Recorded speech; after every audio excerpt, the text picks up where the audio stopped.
Nakakailanganin sa oras ng sakuna. Kaya tayo'y maging handa, dali ng dapat na dadalhin.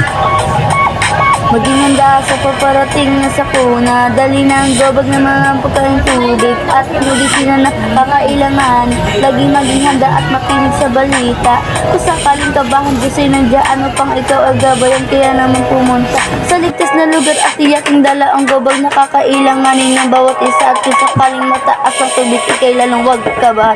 Sandala na dala natin ang gobag ng didyaan upang gamitin sa oras ng sakuna. Ang sarap siguro manirahan sa bahay na bato. Sabi pa nila ay dito mo matatagpuan ang nagkalat na basura. Kaya pag tumaas ang baha, lalong lalala ang palusot sa nabotas.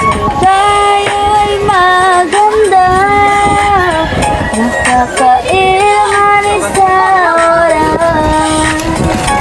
sa oras ng sakuna. Kaya tayo'y maging handa, dali ng dapat na dadalhin.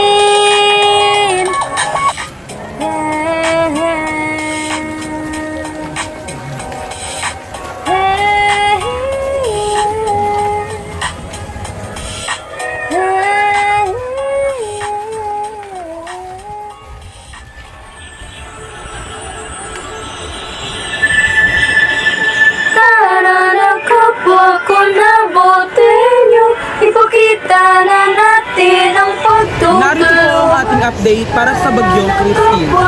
Nakalabas na po sa Philippine Area of Responsibility ang bagyong Christine.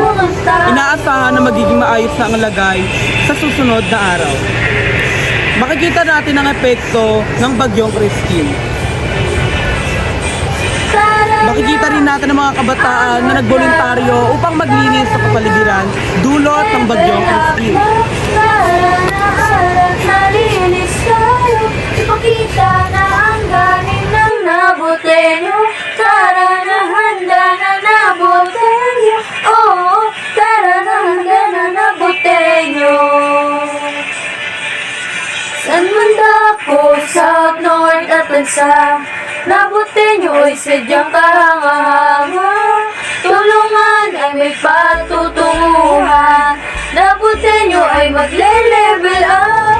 Ang buong nabutenyo ay aangat, hindi magpapatinag sa